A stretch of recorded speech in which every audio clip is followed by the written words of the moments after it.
Olá, minha gente, Nelson Sartori aqui com vocês em mais um programa Crônicas da Vida, vivendo esse momento, né, intenso de 2020 junto com todos vocês, um momento inusitado na nossa vida, mas que traz reflexões e gera muitas preocupações que não podem ser colocadas de lado nesse momento. Nós estamos vendo a Europa passar, nesse momento, pela segunda onda do Covid-19. E isso daí é algo extremamente preocupante, porque o que gera essa segunda onda também é o que está acontecendo aqui no Brasil. Então, a gente precisa muito comentar a respeito desse tipo de expectativa. Eu busquei dados com vários profissionais recentemente, algumas pesquisas feitas pela internet e até por outros profissionais do jornalismo que levantaram também esse tema. Por isso, eu também acho importante trazer aqui para vocês esse comentário, que é o seguinte, tá? Engana-se realmente aquele que pensa que a vida voltou ao normal na Europa, por exemplo. A gente via muito isso, as pessoas, olha, circulando, comemoração, como nós vimos na Itália, a Itália com seus aviões, as cores, tudo aquilo acontecendo maravilhosamente bem, a Espanha anunciando o controle e a redução, nós vimos tudo isso daí. Porém, o que aconteceu? As pessoas estão vivendo agora, e essa é uma grande preocupação da Organização Mundial de Saúde, da possibilidade de viver o quê? Uma nova onda do coronavírus. Tá? Vejam só para vocês terem uma ideia, tá? Muitos países já estão promovendo novas quarentenas, ou seja, retomar aquilo que foi feito, a abertura, falando, não, para tudo, vamos voltar atrás, vamos voltar para a quarentena. Tá? Por quê? Só para vocês terem uma ideia, alguns dados aqui que foram levantados, só para vocês verem o que aconteceu. Só na França, em um único dia, foi constatado que foram mais de 10 mil casos de infecção. 10 mil casos de infecção. Tá? Na Alemanha, 2 mil. Em Portugal, 770 infecções em um dia, tá? Ou seja, o maior em 5 meses ali.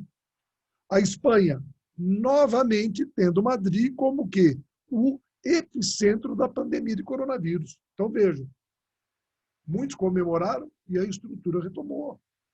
Tudo aquilo aconteceu. Tá? E qual a razão disso tudo está acontecendo? Simples. As pessoas voltaram para as ruas e relaxaram no isolamento social, começaram a se aproximar. Pessoal, me diga, ande de carro pela rua e observe como é que estão os bares, como é que estão os restaurantes, como é que estão os shoppings, tudo como se nada tivesse acontecendo, tá? Principalmente dentro de bares e reuniões em que os jovens dão maior intensidade na sua participação, é muito raro você vê-los o quê? Utilizando a máscara de maneira apropriada, adequada, até mesmo porque eles se sentam à mesa, vão tomar alguma bebida e tiram a máscara, e a partir dali eles vão levando isso daí adiante. Tá? Então vejam só, o que nós sabemos nesse momento? Tá?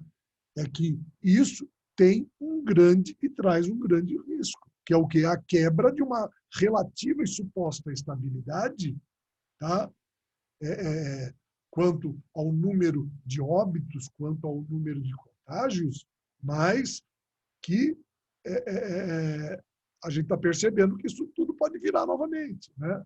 Temos uma estabilidade? Temos. Agora, quais são as razões? Eu acho que essa é a parte importante que a gente tem que entender, porque as pessoas acreditam em fatos que não são assim. A pergunta qual que é? Tá? Por que todo mundo está achando que a vida voltou ao normal? Se não aconteceu nada diferente. Nada mudou. O que mudou? O que foi que mudou até agora? Tudo bem, a gente pode dizer que os médicos estão mais experientes com a doença, diferentemente do que estavam no começo, sim. Tá? Se constata com maior rapidez, tá? E por isso uma intervenção mais rápida pode ser feita naqueles que estão acometidos de casos que apresentam casos mais graves. Verdade, tudo bem. Isso daí são fatos que foram sendo aprendidos. Mas vejam, não são fatos que justifiquem que as pessoas simplesmente relaxem no distanciamento social, tá? Que as pessoas voltem a ter uma vida normal. Tá? Então vejam só, nada diferente mudou no que diz respeito à área da saúde para isso. Nós ainda não temos uma vacina. Tá? E outra coisa, tá? Nós não temos nem a perspectiva de quanto da população tem, qual a porcentagem da população que tem de estar infectado para que nós tenhamos realmente a imunidade de rebanho, né? Que, ou seja, quando nós temos uma grande quantidade de pessoas infectadas, essa infecção deixa de caminhar. Por quê? Porque um transmite para o outro. Então, nós vamos vendo a imunidade acontecendo. Então, essa imunidade vai se transformando, ela vai se cristalizando. Só que o que não se sabe, ela é duradoura. Tá? Então, vejam só. Então, é muito importante ter em mente o seguinte, que a segunda onda de contágio vai ser inevitável em meio à reabertura que nós estamos vendo. Vai acontecer? Vai acontecer. Nós vamos ver os números crescerem novamente? Vamos sim, vamos sim. Não tem nem o que falar. Pessoal, nós já tivemos mais de 1 milhão de óbitos no planeta. E, gente, é muita gente. É muita gente. As pessoas falam, mas isso daí, qualquer surto de gripe faz isso, faz aquilo. Não, minha gente. Tá? É muito sofrível o que nós estamos vendo as pessoas passarem. Sabe? A agonia daqueles que estão nos casos mais graves. Tá certo? Falou assim, a possibilidade de crescimento disso tudo. Quando as pessoas falam de uma pequena gripe, elas não entendem o poder de propagação que esse vírus tem, diferente de outros vírus. Tá? O poder de propagação dele é muito maior. Muito maior. Quando foi que nós ouvimos qualquer surto de gripe gerar 1.000 óbitos diários aqui no Brasil? Para com isso, isso daí nunca aconteceu. Tá? Não pense que os óbitos pararam, que nós estamos vendo. E aí é que é importante que se tenha uma consciência, tá? É a seguinte, é de que muita gente ainda está suscetível a esse vírus. Muita gente ainda está suscetível. As pessoas não compreendem que com a saída das pessoas de casa, com o relaxamento desse distanciamento social, o que nós estamos vendo é assim, um grupo indo, tá, contra o distanciamento social, tá, muito grande, que são principalmente os mais jovens, que têm o menor risco de uma manifestação mais intensa dos males causados pelo coronavírus. Só que tem o seguinte, esses jovens que têm uma menor incidência, tá, de agravamento dos casos, levam esses casos para casa, levam isso daí para casa. Ou seja, eles levam o contágio para junto daqueles que estavam ainda fazendo isolamento, para os seus pais, para os seus avós. Então é importante entender, porque as pessoas começam a se apegar a algumas estatísticas e eles fazem o seguinte, qual que é a estatística? Qual que é a base de estatística? Eu tenho uma porcentagem pelo número de infectados, só que esse aumento do número de infectados se deu em função ao aumento dos jovens rompendo com o distanciamento social. É isso que nós estamos vendo dentro dessa estrutura. E é importante entender o seguinte, que só vai haver, de fato, tá? De fato, uma imunidade coletiva sendo atingida quando nós tivermos o quê? Uma vacina eficaz. E, minha gente, nós não temos ainda uma vacina e, se a tivermos, só só vai deixar de acontecer esse contágio maior quando houver dose suficiente para todos os habitantes. Não é verdade? Não adianta, temos uma vacina, ótimo. Quando ela vai estar disponível? Porque nós sabemos disso, né? Nós temos já vacinas, falando aqui do estado de São Paulo, né? Nós temos já em fase final dos testes, não é verdade? A vacina que foi produzida em acordo com a China pelo governo do estado de São Paulo. Tá? Ela é uma das que mais evoluiu, ela já mostrou que ela não traz consequência, ou seja, não tem contraindicação, ela não traz nenhuma reação adversa para quem toma, mas a questão agora é perceber o seguinte, tá bom, eu tomei, qual é a eficácia? Primeiro fato.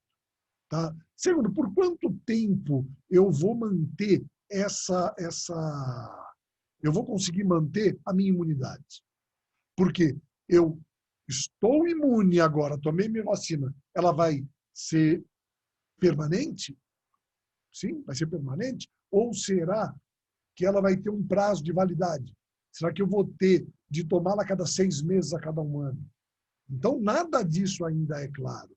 E, além do que, os testes ainda continuam. Os testes continuam. Né? Eu vi recentemente, falando com um conhecido da área de saúde, que ele está participando desse processo de testes e ele já tomou 2 vezes a dose da vacina. Obviamente, é importante entender, segundo ele mesmo, que ele pode ter caído no grupo do placebo, porque é assim que funciona. Você tem uma amostragem, a vacina é aplicada e é importante saber o quê? Qual é a reação das pessoas diante daquilo? Qual é a vantagem? Qual é o papel do placebo? Tá dentro desse tipo de estrutura. É você ter pessoas submetidas a uma condição, ou melhor, a um controle. Olha, essa pessoa está sendo controlada assim como a outra. Só que essa está sendo vacinada e essa daqui não está sendo vacinada. Tá? Diante disso, qual é a reação e a manifestação? Qual é o comportamento delas? Porque eu estou comparando os vacinados com os não vacinados. Tá? Então, tudo isso é motivo para estudos. E, além disso, qual vai ser o critério de distribuição das vacinas? Tá? Em primeiro momento, quem vai ser vacinado? Não é verdade? Os de maior risco. Tá? Então, você vai ter que organizar campanhas de vacinação para que aqueles com maior idade sejam vacinados. Teria de levar vacina à casa de alguns e assim por diante. Depois, essas vacinações terão de ser feitas dentro das escolas, junto com os alunos, tá? Tanto na rede particular quanto na rede pública. Tá? Primeiro, antes de tudo, a vacinação dos profissionais de saúde, e isso vai levando um tempo até que todos sejam vacinados. E as pessoas trazem expectativas. Falam assim, olha, Nelson, mas eu já ouvi dizer que talvez essa vacina saia e seja aprovada ali em novembro, talvez dezembro, sim, mas e até a vacinação? Vejam, até que todos estejam vacinados, até que os resultados sejam garantidos e que todos estejam vacinados, toda forma de contágio continua tão perigosa quanto antes. Já existiu a vacina, mas eu ainda não tomei. Até que ela chegue a mim, eu continuo sendo um caso de risco e eu continuo sujeito a todos os males que o corona pode provocar em mim. Então, é importante que as pessoas tenham consciência de que eu ainda levo para os outros, sem contar o seguinte, tá? Que existe um grande desafio nessa flexibilização. Eu preciso ter certeza de que as coisas estão acontecendo. Eu preciso ter certeza de que tudo está correndo bem. E o que aconteceu não foi isso. Foi uma flexibilização sem motivo, sem razão, tá? Sem nada, sem uma proteção. Não é verdade? Qual foi essa proteção? Não houve. O que nós vimos é o seguinte, com o relaxamento, isso acelera o número de contágios. Acelerando o número de contágios, é óbvio que a imunidade de rebanho acontece com maior facilidade, mas, pelo amor de Deus, é uma crueldade isso. Não é uma crueldade? Uma crueldade permitir que uma população seja contaminada para que ela gere sozinha a autoimunidade e com isso daí tendo vários óbitos, tendo que um sofrimento, um temor, como nós estamos vendo ultimamente. E eu chamo a atenção disso, do relaxamento, e vou vai fazer alguns comentários contextuais que eu acho que todos podem prestar atenção. Quando começou essa questão do coronavírus e que nós caímos na real quanto à quarentena, as pessoas realmente se isolaram, vocês se lembram disso, né? As ruas estavam vazias, apenas as farmácias, vejam, apenas as farmácias e os supermercados estavam funcionando. As pessoas ficavam isoladas dentro de casa, sim, né? Lembre-se que nem havia máscara para todos, só depois que surgiram as máscaras artesanais, que hoje nós compramos aí em tudo quanto é lugar, felizmente, tá? E que ainda assim trazem o quê? Um percentual de segurança menor do que as máscaras destinadas para esse fim, de fato. Tá? Mas o que nós vimos? Se vocês se lembram muito bem, quando chegava a noite, as pessoas solidárias faziam o quê? Iam à sua sacada nos apartamentos. Alguns tocavam instrumentos musicais, entretenimento, oferecendo uma sensação de cumplicidade diante de tudo que estava acontecendo, em que um respeitava e cuidava do outro. Isso terminou.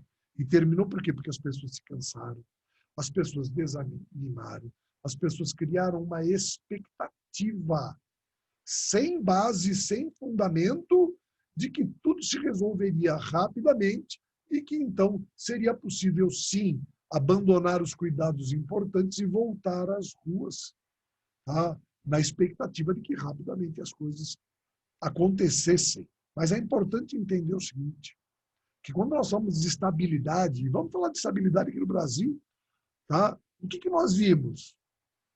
Nós não vimos um aumento, mas nós vimos o chamado efeito platô. O que é o efeito platô? Nós criamos uma estabilidade em que o número de contágios dia e o número de óbitos se estabilizaram. Isso não significa que eles caíram, significa que eles se mantiveram. Durante quanto tempo nós tivemos uma contagem de 1.000 mortos diários? Nós já passamos dos 145 mil, 150 mil óbitos no país. É muita gente. É muita gente. Tá? E nós precisamos entender uma coisa, que esse aumento pode nem ser uma segunda onda, segundo estão dizendo. Não, você tinha o quê? Um gráfico ascendente, entramos em um platô, e o que aconteceu? Agora ele volta a subir, tá? Volta a subir. O que nós estamos dizendo é sobre aqui o Brasil. Na Europa nós vimos o quê? Um aumento, estabilidade e uma queda, e agora um novo aumento. Então, realmente está se percebendo uma segunda onda porque houve um relaxamento. Mas entendam, como é possível haver um relaxamento sendo que não houve solução para o problema? Não houve solução alguma, né? As pessoas continuaram morrendo, as pessoas, em função ao isolamento, tiveram uma redução. Eu acho que é muito importante entender que só houve estabilidade e só houve diminuição por uma razão. As pessoas se isolaram. E hoje em dia nós temos o que ainda? Uma relativa oscilação com altas e baixas. Porque existem muitos que estão praticando isolamento, tá? E outros não. Tá? E outros não. O contato dessas pessoas, vejam só, que estão saindo entre elas, acaba sendo o quê? De menor contágio. Por quê? Eu estou com você, você está comigo, ou você ou eu já contagiou o outro. Então, agora a gente não tem mais como se contagiar. Então, é óbvio que há uma estabilidade nesse contexto, mas lembre-se que todos aqueles que estão isolados ainda estão suscetíveis ao vírus, tá? E esses são os mais velhos, esses são os de maior risco, porque os que estão saindo são os mais jovens. Tá? É essa a situação. Tá? Se nós falamos que o país apresenta uma ligeira tendência de queda, tá? É importante entender que essa nossa melhora é muito lenta. Isso mesmo se for comparado ao que aconteceu na Europa. Porque houve uma radicalidade maior, houve uma restrição muito grande e as pessoas se isolaram mesmo. Gente, a França, que nós vimos ali no começo, com 10 mil casos em um dia, o governo francês lançou o quê? Uma lei em que aqueles que estiverem, ou seja, em um grupo superior a 6 pessoas, sem a preocupação com o isolamento social, terão de pagar multas violentíssimas, que chegam a 25 mil reais. Pensa bem. Por quê? Porque é a única maneira de você impedir que as pessoas relaxem. Então, são medidas extremas, e nós estamos vendo que, enquanto essas medidas extremas estão acontecendo lá, porque as manifestações de uma nova onda já começaram, aqui nós estamos em pleno relaxamento. Tome como exemplo o que foi mostrado no país inteiro, o feriado de 7 de setembro, em que as pessoas viajaram, lotaram as estradas, desceram para o litoral e estavam na praia como se nada tivesse acontecendo. Tá? As pessoas frequentando hotéis e restaurantes como, assim, como se tudo aquilo fosse algo absolutamente normal. Mesmo usando máscara, você viu que as pessoas próximas, a gente não é só assim, tá? É o contato, a proximidade, o suor, tudo isso daí transmite. E dependendo da quantidade de vírus transmitido, é que o grau da infecção é maior, tá? Nós sabemos que o grau de contágio, tá? O grau de contágio, ele é relativo ao grau de exposição. Se eu for exposto a uma carga viral extrema, é lógico que o meu contágio é maior e a ação do vírus no meu organismo é muito maior, me colocando em maior risco. Né? Quando a minha exposição é menor, ou então eu sou exposto, mas a uma quantidade reduzida de vírus, a ação no meu organismo também é reduzida. Então, isso só justifica a importância de você continuar respeitando o isolamento social. Assim, parece brincadeira, só que esse é o momento mais difícil. É o momento que antecede a possibilidade de solução. Porque as pessoas querem respirar, sendo que ainda o ar não está puro. Não é verdade? Vamos testar para ver o que dá? Não, nós não temos que fazer experiência pessoal de jeito nenhum. Nós temos que ficar atentos, que é justamente para quê? Para podermos nos prevenir de tudo isso que está acontecendo. Tá? Pessoal, qualquer mudança, vamos entender uma coisa, que qualquer mudança no comportamento da população, mudança essa que não represente, tá? Que não represente um comportamento baseado no controle feito pelos órgãos de segurança de saúde, os órgãos de saúde pública, tá? Que não sejam baseados em uma pesquisa de fato que confirme a extinção da pandemia, todo tipo de comportamento impróprio vai gerar, sim, um novo aumento de casos. E isso nós estamos vendo. Isso nós estamos vendo. Tá? Então, vejam só. Agora, o que é importante saber? Se houver o afrouxamento, sem que haja dentro desse contexto, tá? Regras bem claras para que isso não aconteça, nós vamos ver o quê? Problemas sérios. A gente não sabe garantir qual vai ser o panorama futuro. Então as pessoas estão acreditando, falam, não vai acontecer, não vai ser nada comigo, não vai acontecer. Acontece com todos. Tá?